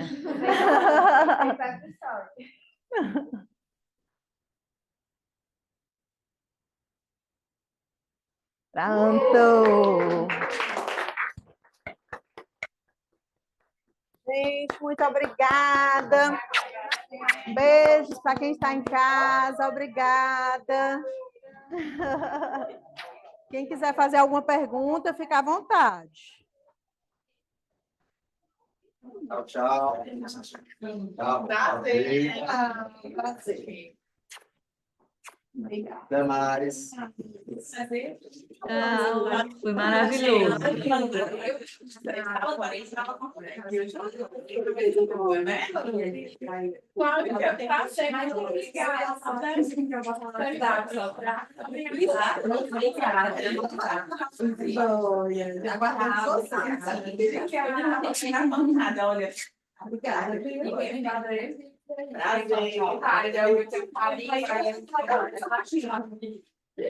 Carlos, quer falar da mim, né?